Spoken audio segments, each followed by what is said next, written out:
For Black History Month, today is an honor and a privilege to talk to the first African-American to receive a scholarship from the University of Texas. I'm talking to my man, Mr. Leon O'Neal. How's it going today, man? Good afternoon. It's a pleasure to talk to you. I just learned of your story because I saw your son, DJ Hellayella. I saw him post it up, how proud he was of his dad. And I'm like, wow, I never knew that story. And I'm glad to have you on with me today. So if you can explain, man, so you attended Killeen High School? Yes, sir. Okay. What year did you come out? I graduated in 1968. Okay. May 68, yeah. All right. How was it? Because I know it was totally a different experience than it is now going to school. Of course, you had to deal with all of the racial discrimination at that time, correct? Exactly. Well, in the 60s, it was pretty. Jim Crow was the theme in most of the South. But around this area in Killeen, they had Fort Hood here, and they, it wasn't as prevalent. Because you had because there were black soldiers there as well, right? That's correct. Yeah. That's correct. Yeah.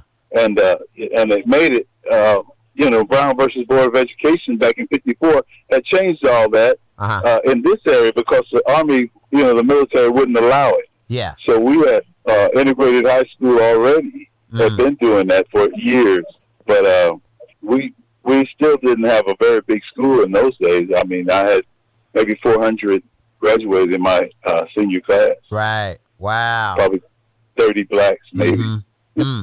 So you played linebacker. Linebacker and tight end. All right. So you were on both sides of the ball, huh? Most of the time, we were big enough to be regimented out.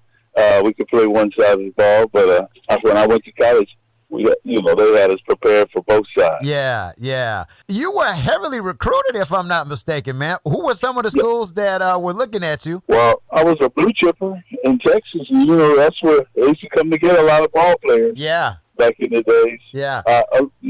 Michigan, UT, Rice. I mean, the whole Southwest Conference mostly, and a lot of smaller colleges too, because I played basketball.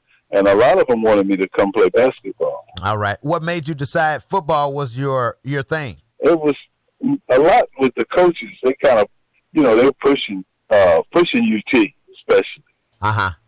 They wanted. They just figured as soon as that sent a letter came to visit, that's where I was going to go. Yeah. And I kind of liked UT at that time. I had watched the '63 champion, and I just liked the way they hit and the way they played defense back in the day. There's no bad eye on this year. Yeah. Yeah, it was real back then, I imagine. It was real. Yes, sir. It was it. I mean, they wouldn't even want you to play if you couldn't be playing at that level and how they wanted you to play. Yeah. You wouldn't be there long. So you were the first African-American to receive a scholarship, man. Describe how that was. Did you receive a lot of scrutiny for that or were the schools against that or what? They were trying to push it and open up everything in those days at that time. But it wasn't always as great. Right there on the campus at UT because everybody has their own opinion.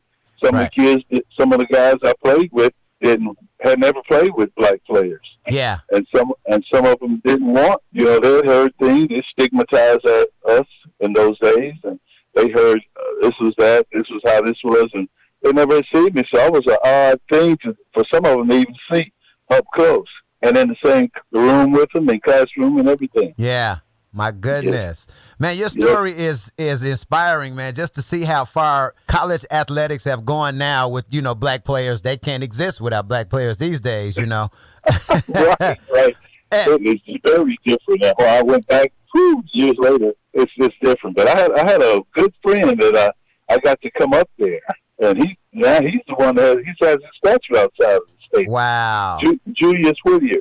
I got him to come to be my roommate. Then I left him up there. He'd always tease me about that. Yeah. So you played for UT, and I hear you led the nation in interceptions back in 1972. My God, you were doing your thing. And then you were recruited from NFL teams. Well, I had been to three teams I tried out for personally, but I was put on waivers.